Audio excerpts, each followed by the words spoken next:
जय माँ काली मित्रों, आपका मेरे चैनल माँ काली माँ दुर्गा शक्ति संवाद में स्वागत है।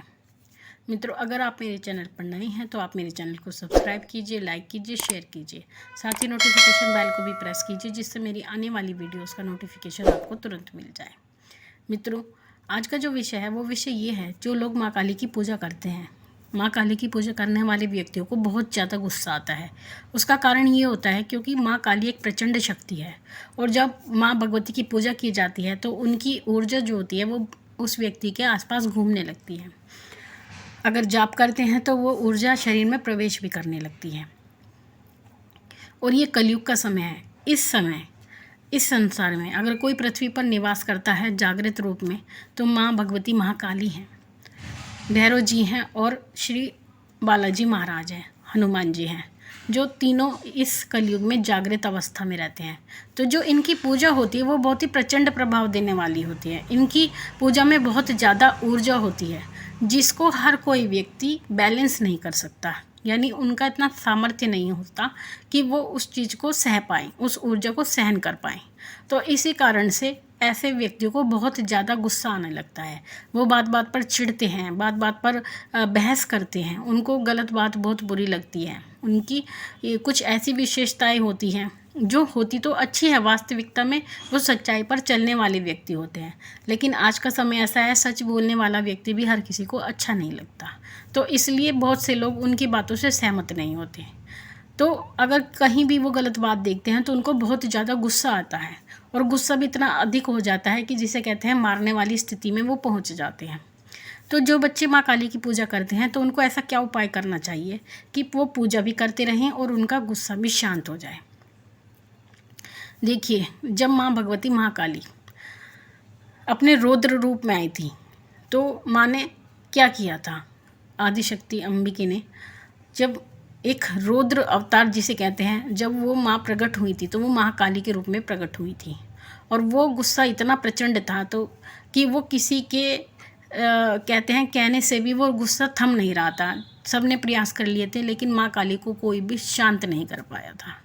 तो जब अंत हो गया था उनके गुस्से का, तब जा कर के भगवान भोलेनाथ ही केवल आखिरी मार्ग सबके पास बचता है, जो इस ब्रह्मांड के स्वामी हैं, सबसे उच्च शक्ति, सबसे कहते हैं इस पूरे क्या असंख्य ब्रह्मांड के स्वामी महाकाल ही एक ऐसा उनके पास विकल्प थे जो उस प्रचंड गुस्से को, रौद्र रूप को शांत कर सकते थे।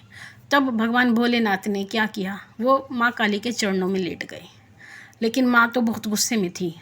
माँ भगवती जैसे ही गुस्से में चलती हुई आ रही थी तो उन्होंने भोलेनाथ की छाती पर भी पैर रख दिया।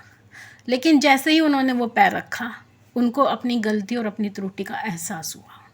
तभी माँ भगवती की जीवा बाहर आई और आंखें उनकी चौड़ी हो गई, यानी आंखें जिसे कहते हैं, आपको दिखाई देती है, माँ की आंखें चौड़ी होती हैं, गुस्से से फटी सी होती हैं।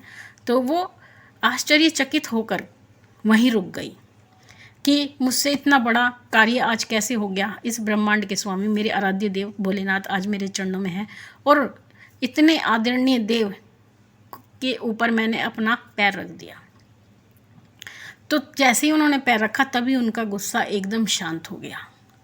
तो मित्रों, यही उपाय है जो आपको करना है। आपके अंदर जो माँ काली के पूजा की रौद्रता है, प्रचंडता है, उसको केवल भोलेनाथ ही शांत कर सकते हैं और उनकी आपको आराधना करनी है। तो इससे क्या होगा, माँ काली की पूजा का पूरा पूरा प्रभाव भी आपको मिलेगा, लेकिन जो आपके अंदर गुस्सा है, आपके अंदर के स्वभाव की जो प्रचंडता है वो धीरे धीरे करके शांत होने लगेगी। इसलिए जो व्यक्ति भी माँ काली की पूजा करते हैं या माँ काली का जाप करते हैं या काली चालीसा का भी पाठ करते हैं या किसी भी प्रकार से कोई भी माँ काली की पूजा या सप्तशती आदि किसी का भी पाठ करते हैं, उनको सबसे पहले दो माला आपको ओम नमः शिवाय मंत्र की जाप करनी है। जब आप माँ काली से की पूजा से पहले भोलेनाथ का स्मरण करेंगे और उनकी पूजा माँ काली की पूजा से भी पहले करेंगे तो माँ की जो क्रोध की प्रचंडता है वो शांत हो जाएगी। ऊर्जा का तो पूरा पूरा प्रभाव आपके शरीर में रहेगा, लेकिन आपका जो स्वभाव है वो धीरे धीरे करके शांत होना प्रारंभ हो जाएगा। तो इसलिए अगर आप माँ काली की पूजा करते हैं तो आपको साथ में भोलेनाथ की भी 2 माला ओम नमः शिवाय मंत्र की जाप आपको करनी ही करनी है। तो आप ये करके देखें आपके गुस्से में बहुत अंतर आएगा, आपका गुस्सा धीरे धीरे शांत होने लगेगा और माँ काली की पूजा भी आप आसानी से कर पाएंगे। तो मित्रों, छोटा सा आसान बहुत ही तरीका है, इसमें ज़्यादा कुछ आपको करना नहीं है। 2 माला करने में केवल 2 मिनट का ही टाइम लगता है, कोई इतना लंबा चौड़ा टाइम भी आपको नहीं लगेगा। तो इस प्रकार से आप पूजा करें। भोलेनाथ की माला आपको पहले करनी है, तो आपका गुस्सा धीरे धीरे करके शांत होने लगेगा। तो मित्रों, आशा करती हूँ मेरे द्वारा दी गई जानकारी आपको पसंद आई होगी। अब अपने प्रश्न लेते हैं। उसमें प्रश्न है पहले उमेश कुमार जी का। इन्होंने मुझसे पूछा है, माँ जोत के घी या तेल बचता है तो क्या करना चाहिए? देखिए, जो अखंड जोत आप लगाते हैं अपने घर में, तो जब जोत शांत होती है तो धीरे धीरे करके उसमें एक समय ऐसा होता है जोत शांत हो जाती है और थोड़ा सा तेल घी उसमें बच जाता है। तो आपको क्या करना है, उस तेल घी का आपको इस्तेमाल करना है।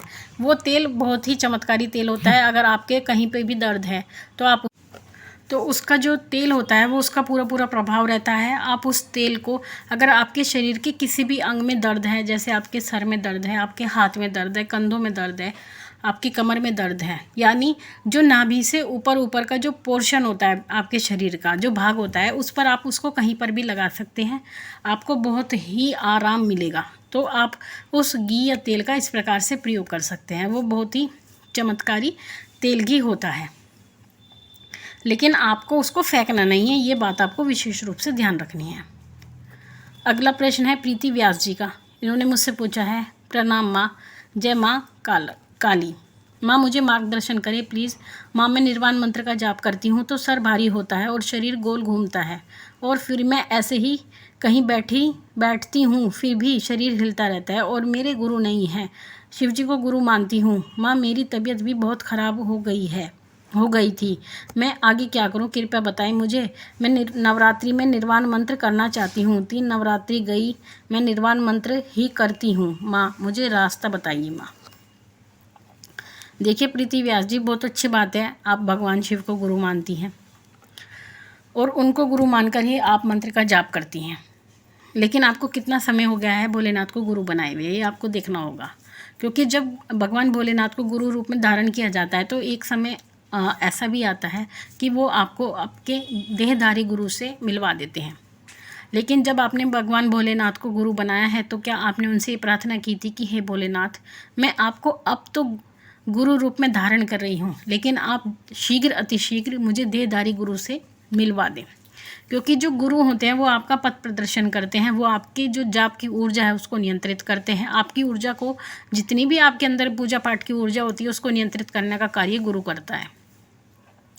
तो आपके गुरु नहीं हैं, ऊपर से आप निर्वाण मंत्र का जाप करती हैं। निर्वाण मंत्र में इतनी प्रचंड शक्ति होती है, माँ काली की, माँ दुर्गा की, माँ सरस्वती की, माँ चंडिका की इतनी ज़बरदस्त ऊर्जा होती है जिसको हर कोई सहन नहीं कर सकता, हर कोई इसको बैलेंस नहीं कर सकता। तो निर्वाण मंत्र का जाप अगर करती हैं तो आपको केवल 1 माला का जाप करना है। 1 माला से ज़्यादा जाप आपको नहीं करना है बिना गुरु के। और अगर आप जाप ज़्यादा करती हैं तो जो आपके परिस्थिति है, आपका शरीर भारी रहता है, बैठे बैठे शरीर हिलता रहता है, आप बीमार हो गई हैं, ये सभी कारण जो हुए हैं आपके साथ वो जाप की ऊर्जा के कारण हुए हैं। तो इसलिए मैं आपको परामर्श दूंगी कि आप गुरु धारण करें। गुरु धारण करने के बाद ही आप जाप अपना प्रारंभ करें, कंटिन्यू करें। और उसके बाद भी अगर आप जाप करना चाहती हैं और अगर आपको गुरु अभी नहीं मिल रहा है तो इस नवरात्र में आप केवल 1 माला का ही जाप करें। इससे अत्यधिक जाप बिल्कुल ना करें, तो धीरे धीरे आपकी तबीयत ठीक हो जाएगी। जो ऊर्जा का जो इम्बैलेंस हुआ है आपकी बॉडी में वो ठीक हो जाएगा। तो मित्रों, आशा करती हूँ आपको अपने प्रश्नों के उत्तर भी मिले होंगे और जानकारी भी मिली होगी। माँ भगवती से ये प्रार्थना करती हूँ कि वो आपके भंडारे भरती रहे, आपकी सभी मनोकामनाओं को पूर्ण करती रहे। फिर मिलूँगी आपसे अपनी अगली वीडियो में, तब तक के लिए जय महाकाली, जय महाकाल।